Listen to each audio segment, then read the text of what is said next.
जवाहरलाल नायक इस समय आपके सामने एक कोऑर्डिनेटर, एक समन्वयक के रूप में बात कर रहा हूँ।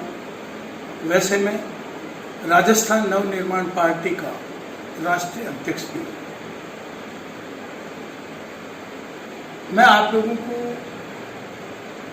कुछ राजनीतिक नया घटनाक्रम बन रहा है उसके बारे में जानकारी देना चाहता हूँ। हमने हमारे पूर्व सांसद रहे श्री अशोक तंवर के नेतृत्व में ऑल इंडिया लेवल पर, अखिल भारतीय स्तर पर एक अपना भारत मोर्चा का गठन कर लिया है। इसके बाद में हमने हमारे राजनीतिक चिंतक, शिक्षाविद श्री डॉक्टर सुधांशु के नेतृत्व में एक नया राजस्थान मोर्चा भी गठित कर लिया है। इनके अंतर्गत बहुत सारी संस्थाएं और छोटी छोटी राजनीतिक पार्टियां एक झंडे के नीचे आने का जो अपना मानस है वो बना रही है और कुछ लोग इसमें शामिल हो चुके हैं, जिसमें हम लोग भी हैं, पीपल्स ग्रीन पार्टी भी है और भी कुछ पार्टियां हैं जो या तो मर्ज होगी और या अपने खुद के आइडेंटिटी पर हमारे साथ आकर मिलेगी। कारण ये है कि देश को अब एक और नए आंदोलन की आवश्यकता पड़ गई है। नए आंदोलन की आवश्यकता इसलिए पड़ गई, आप लोगों से किसी से भी छुपा हुआ नहीं है कि हमारा देश कांग्रेस और भारतीय जनता पार्टी दोनों पार्टियों की भयंकर गलतियों के कारण आज हमारा देश बहुत ही विकट परिस्थितियों में पहुंच गया है। हमारे देश के विकास के किसी भी क्षेत्र को देख लो, चाहे वो आर्थिक देख लो, चाहे शैक्षणिक देख लो, चाहे वो कृषि में देख लो, चाहे शांति व्यवस्था में देख लो, कहीं पर भी हमारा देश एक सफल या एक कामयाब देश नहीं कहला सकता। कांग्रेस ने वंशवाद और भ्रष्टाचार को जन्म दिया, भारतीय जनता पार्टी ने हिंसा, सांप्रदायिकता और छद्म राष्ट्रवाद के नाम पर देश को ठगा है,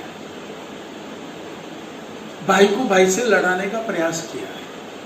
अनेक मतांतर वाले देश में किसी एक को थोपने का जो दुस्साहस किया जा रहा है वो देश को तोड़ने का ही काम है। देश का जो संविधान है उस संविधान को आज तक ठीक से लागू ही नहीं किया गया। अपनी सुविधाओं के अनुसार उस संविधान का उपयोग होता चला जा रहा है, जो कि देश के लिए बहुत ही हानिकारक है। देश कौन है?